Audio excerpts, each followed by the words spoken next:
Hello Exhaust Notes Australia viewers, and welcome back to the channel.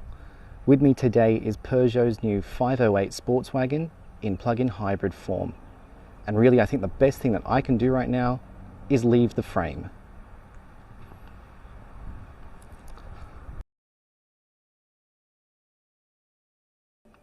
The Peugeot 508 Sportswagon is definitely a car to behold. From its cat-like front through to its swooping lines down to the back, this car is low and looks sleek, ultimately French and beautifully European in its design. The interior of the 508 is a beautiful place to be. We have this signature small steering wheel that they've been running for some time now, the cockpit layout with the instrument cluster above, flappy paddles, and this nice entertainment unit with the piano keys. Although I have had someone comment that it does look like an old 80s cassette deck, which is quite interesting. The gear lever is this kind of almost joystick layout, and the raised center console hides the charging pad for your mobile phone and 2 USB points as well, which allows you to play media files, wired Android Auto or Apple CarPlay. The seats are super comfortable with their unique leather stitching, and even have a massage function. My only real complaint is that some of the controls aren't that intuitive. You have your phone controls on the steering wheel on the left here, your plus and minus for volume, which also is part of the media, but the wheel here doesn't allow you to change the track or media that you're listening to. It in fact changes the dials on the instrument display. For that you need to go to the right side, which just feels a little disconnected. It also took me a while and watching some other car reviews of the 508 to realize that the car does come with cruise control. It's just on this stub hidden behind the steering wheel, and it's not like others to use, so you really do need to take some time, get used to how it works before you set off. The rear is also not too bad for comfort. Sitting behind myself at 182 centimeters, I do have decent legroom here. The seats are also comfortable, no massage functions back here. The only thing to really watch is, of course, being that this is a Sportswagon, that sloping roof line is it's quite low, so be careful getting in and out. You do have the pillarless doors though, which kind of help, and the headroom's not bad, but you do have this lump in the roof for accommodating the sunroof. Still, it's a nice place to be. It's airy enough, I think, especially with the sunroof open, and room enough back here for your child seats. I've left mine in, so excuse that. But the outer seats on the rear bench both have ISOFIX points to help you with that. You also have air conditioning vents back here and 2 USB chargers in the middle. Regarding practicality, the boot of the 508 Sportswagon has 530 litres available, and with the rear seats lowered, this extends to 1780 litres.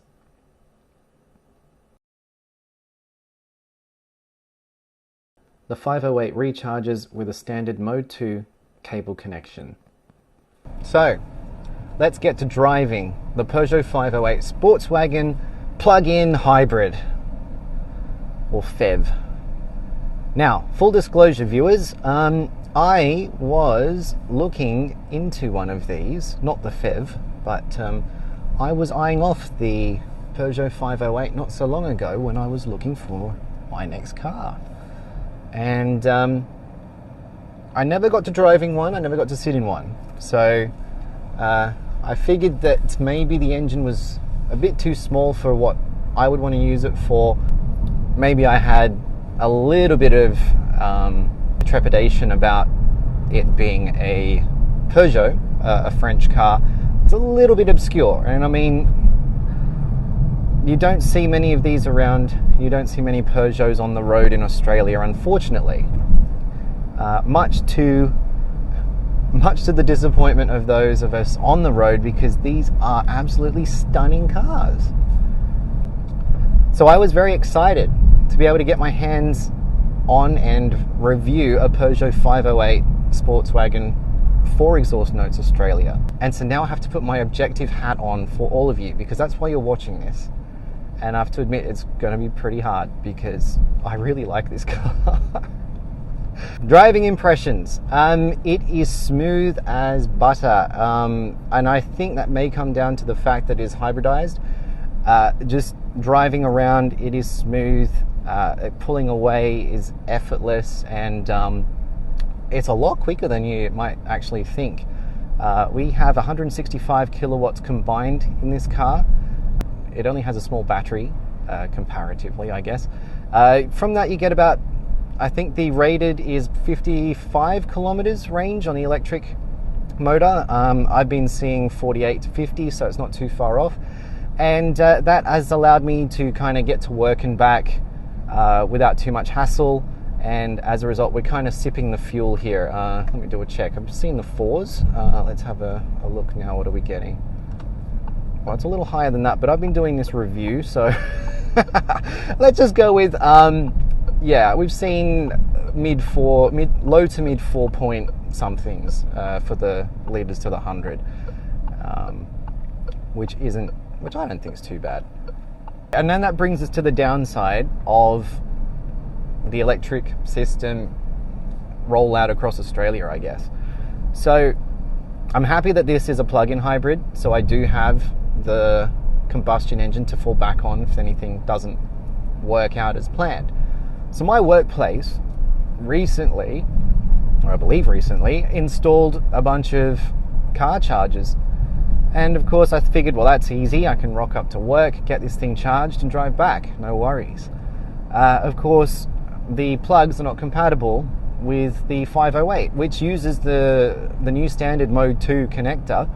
But of the 4 plugs that work had installed, I was out of luck. So I thought, okay, there's a new shopping centre has gone in recently as well. I'll use that. So of course I rocked up there to find out that the charging station was actually out of service. So I did what everyone else would do and went home and I just used the wall socket.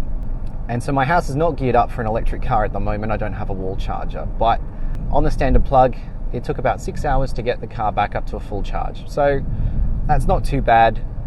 Yeah, that's just what I've been doing since, rather than relying on the public charging network, if you like. And I guess that's just a reality that we're facing at the moment until the rollout improves. Or I guess if someone is looking for a plug-in hybrid, then you would possibly look at installing a fast charger at home to make that a bit easier for you. So up front we have the combustion engine, the 1.6 litre, and in the non-hybrid it puts out 165 kilowatts, and in this one it's about 130 something, with the electric motors making up the rest. So let's give it a little bit now. I'll throw it to sport. We're doing 60, we're in an 80.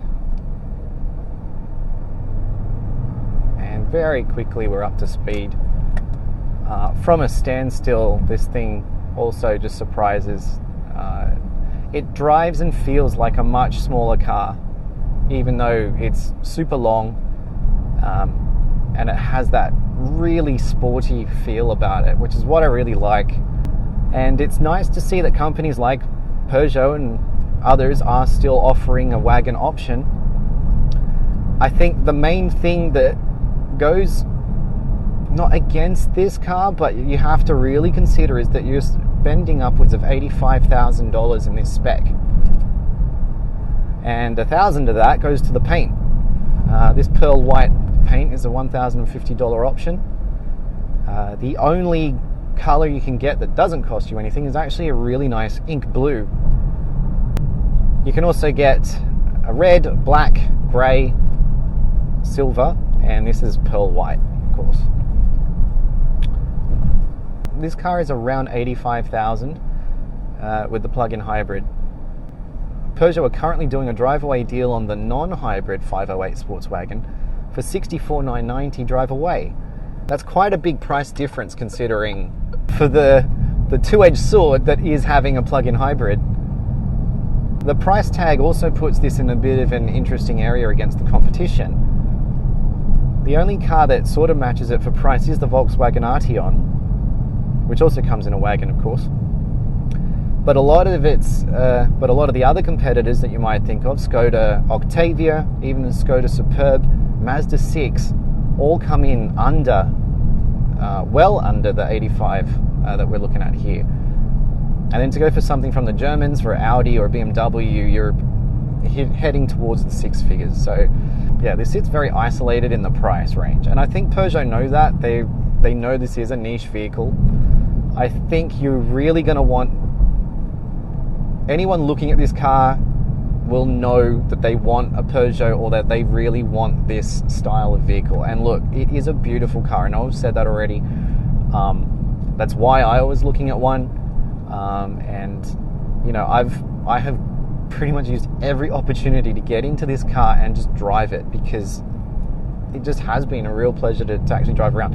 And I've gone looking for some nice roads to actually take this out on and see how it goes, and we're only just getting started, but it's doing really well. One thing I'll point out is that I always seem to review cars on these really warm Sydney days.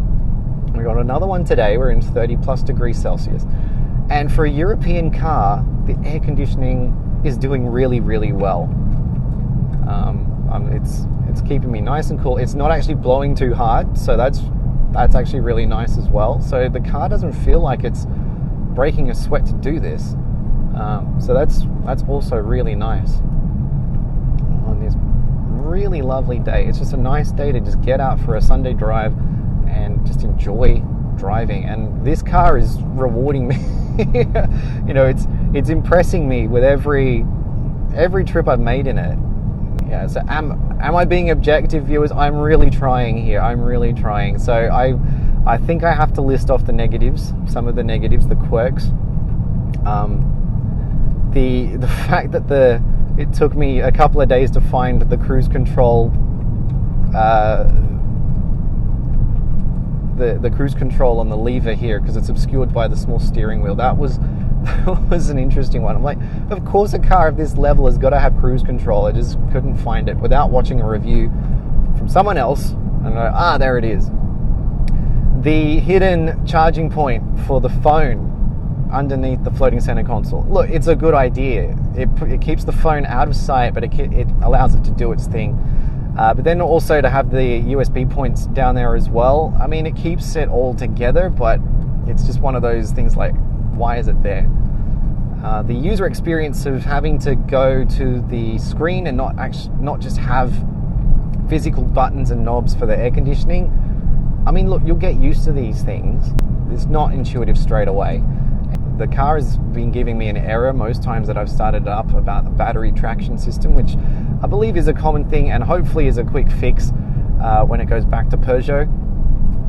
It hasn't really affected the drivability, thankfully, but I guess, you know, if we're going to be a bit facetious, it's a French car doing French things as expected. And I am getting the full experience. But you know what? None of that's bothered me. I still love driving the car. And, you know, you're sitting nice and low. This car has such a low roofline. It's actually amazing that you can feel so spacious within here as well. But, you know, it just looks sleek. It looks fast standing still. I know the older models, when the 508 first came out, came with 19-inch wheels. We have 18s on this one, and they don't look bad, but I wouldn't mind a wheel that filled the arch a little more. But obviously that's going to affect comfort as well. I do realize that. The interior does look a little different to most cars. It's a little unconventional, but once you get used to the way Peugeot have set up this small steering wheel, the displays higher, it actually works really well. And I love the graphical interface, and the customization of that instrument cluster is really nice. They've done a really good job there. I even don't mind the piano keys for the center display. It's a talking point that people who've seen the car have commented on. So you've got that practicality. You can fit the whole family in. You've got a car that drives like it's a smaller car than it is. It just gets around town really easily. The reversing camera is a bit on the low res side. I mean, the resolution's really poor. And I do miss the feature of being able to activate the 360 cameras manually. The car just doesn't seem to have that ability, which I've got used to in other cars. And I guess that's another thing. You know, at this price point, it just seems to be missing out on one or two features that other cars in the competitors are starting to put out. And so that could go against it. The 508 has a focal audio system with a subwoofer in the back, and it's really nice. You can certainly crank it, and there's good audio range, nice bass as well. So I've certainly enjoyed that. Android Auto and Apple CarPlay are plugged in, but they work really well when they are. As I said, the native maps are fine as well within the car. There is an audio disconnect between the radio and Android Auto though, or the Bluetooth, and so when you turn the car on, if it hasn't picked up that connection, you could find yourself being deafened by the loud audio noise because of that disparity until you switch. It's kind of annoying because you do have to have the volume up quite a bit, or at least I've found with Android Auto, and so when the radio comes on, that's really loud. So there is that. So Peugeot's warranty is 5 years, unlimited kilometers, which is pretty standard across the range, and the service intervals, surprisingly enough, are 20,000 kilometers or 12 months, which is quite generous when you think about it. The battery has an 8-year warranty on it, Peugeot will look after. Now you have cap price servicing, of course. Your first service will cost you $415. That, of course, that 20,000 Ks. Your second service is $744.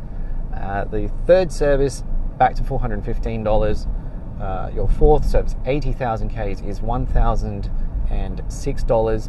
After that, we go to 100,000 Ks, which is $729. After that, it does say to contact your Peugeot dealer, so it's all up to them from there on. But that's a rough guide for your servicing costs with this car.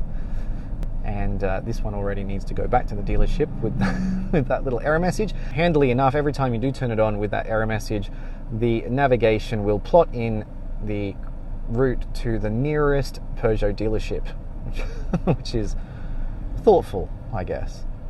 The standard safety features include autonomous emergency braking, blind spot detection, lane departure warning, auto high beam, and the adaptive cruise control with stop and go function.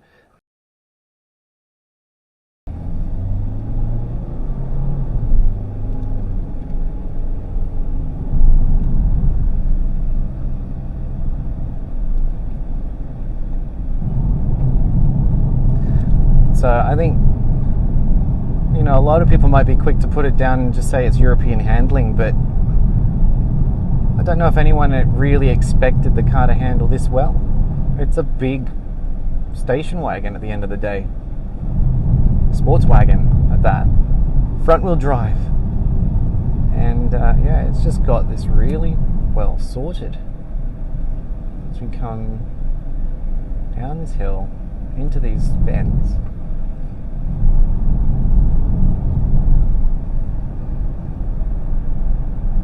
It's really one you can have some really good fun with.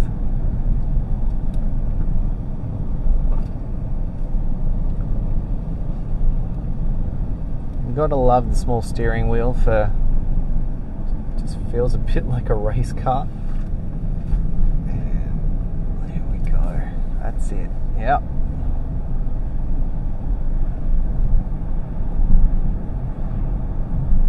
How can we be having this much fun in a hybrid? Oh, little bit there. A little bit understeer. That's alright. That's okay. We're good. Really, yeah, she really doesn't feel like a big heavy car.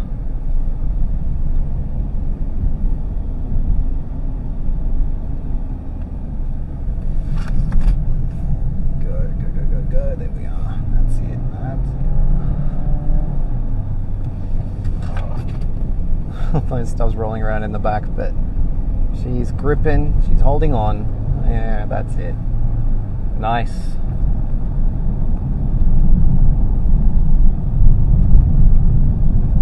Practical, fun, so good looking. Guys, you can have it all.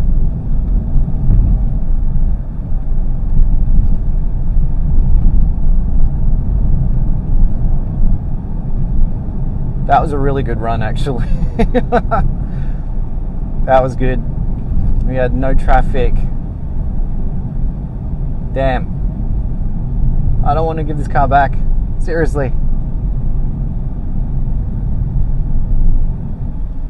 It's honestly been just so surprising.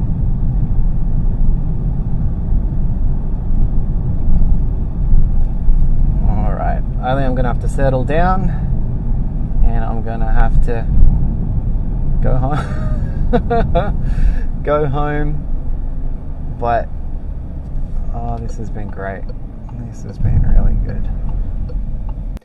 All smiles and laughter aside, it can't be denied that the 508 Sportswagon in plug-in hybrid form is still a really big ask at $85,000 to $90,000 drive away. For the petrol-only version at $65,000, it's something that you might consider and forgive all its flaws.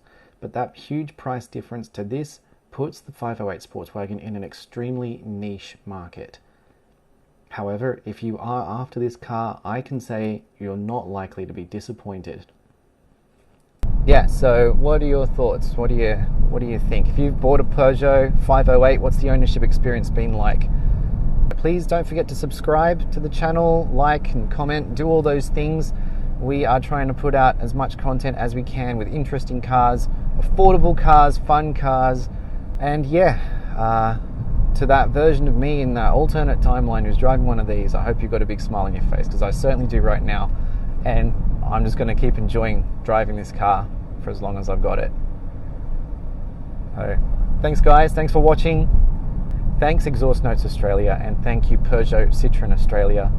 This has been a blast. Cheers.